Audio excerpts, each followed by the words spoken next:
Oh, hi. Good to see you. I didn't notice you come in because I was lounging in my handmade lingerie. Woohoo. Hey, everybody. I'm Gail. Welcome back, or welcome. Today, yes, I do have not just this adorable hand-crocheted bra, but it has a matching undie. It's pretty great, right? So this actually, this yarn was actually supposed to be used for a 1970s bikini, and then I changed my mind and went with a 1970s undies set designed by Betsey Johnson. And if you are not familiar with Betsey Johnson's work, she has a very ultra femme punk aesthetic that I have loved for ages, probably since the first time I saw one of her pieces in 17 magazine. Look it up, kids. And I love this set because it is so indicative of 1970s fashion, but also a big wink to 1970s fashion, which is something that Betsey does very well. So the 1970s had a lot of ultra feminine fashion, but it was all kind of, it was turning grown women into dolls, into little girls. Via the fashion, it was baby doll dresses, prairie dresses, lots of ruffles, lots of froofiness. And so this bra and panty set is a nod to the doll-like fashions of the time, but also sort of get an elbow in the ribs of how infantilizing and weird those fashions could be. You know, the undies have kind of a bloomer look to them with a little extra at the bottom, and then in the original pattern photo, the bra cups are very, very separate from the rest of the bra, as though there were plastic boobs in there. So, great, love it. Let's talk actual construction. So this is made with a size number 3 thread, like I said. Did I say? I don't know. Anyway, it's curio number 3 from Knit Picks and We Crochet. This is jalapeno. And the whole thing took me 3 skeins, 2.5 actually, closer. But a big part of that is that I do not have 1970s hips, which means I have hips. And so these actually had to be sized way up. I think I added almost 20 inches. And the reason I'm not wearing them on camera is because they were very, very low slung, because that was a very 70s style as well. But here's a photo of my ass so that you can see the fit. Now, you will notice that this version of the bottoms that I have designed to fit me do not have that extra fabric near the edges to give it a bloomer's quality. I was just really proud that I got it to fit in the first place, so we are celebrating. I will probably make the set again because it's very comfortable, and then I might try for the bloomer style, but also, like, it's very, very cute with the bloomers, but I don't need extra fabric around my hips. It's just uncomfortable. You know what I mean? But the way that I worked this was it's a front and a back, and so I did not change anything on the front in terms of measurement. I added everything I needed to the back, and I did that by subtracting the front measurement from my hip measurement, and then subtracting that measurement from the largest size in the pattern, and then I finished off by adding that number back to the largest size in order to get my actual hip size. And if that sounds confusing, it's confusing in my head even though I've done it. So I wrote it all down.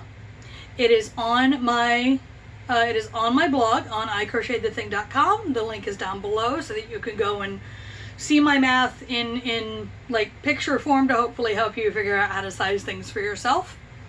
And that's really kind of it for the bottoms. Like they're very simple. So we're just gonna toss those over there.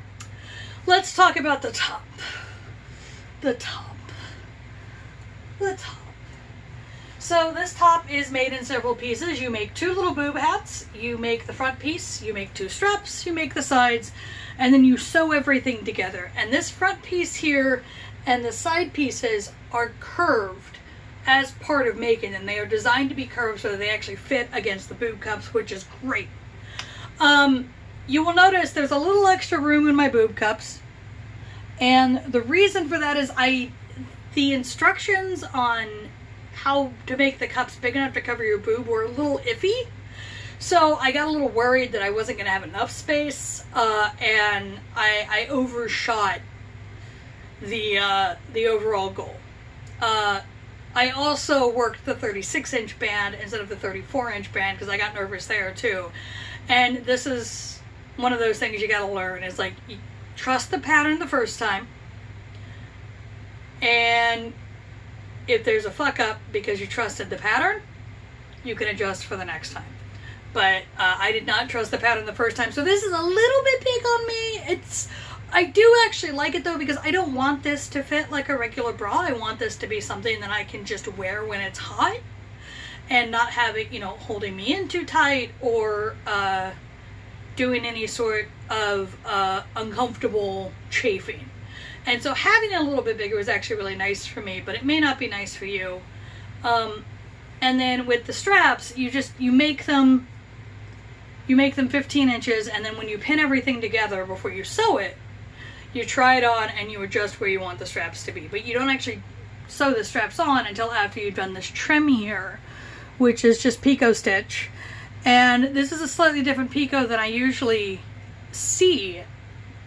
What you're doing is you're working a picot stitch, but then you're skipping a couple of stitches and then working another picot stitch, and then the extra, just the natural extra space from a picot stitch is where you thread the ribbon.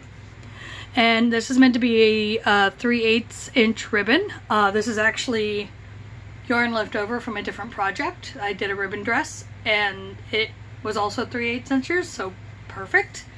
And so you trim the entire bra, you trim the panties, and you have an adorable set.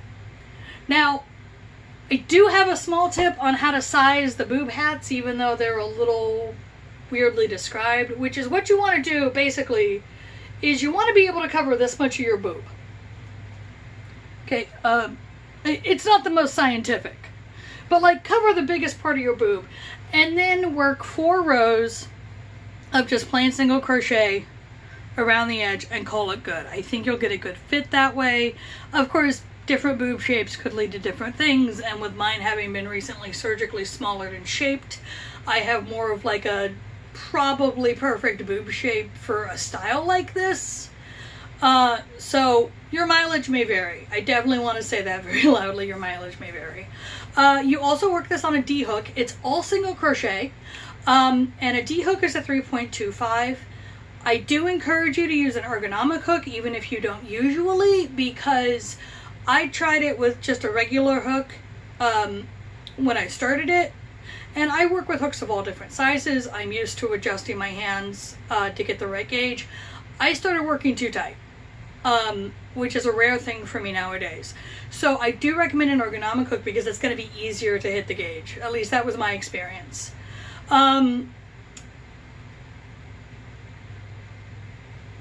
Yeah, once again, I kind of come to a hard stop because I think that's everything I can think of.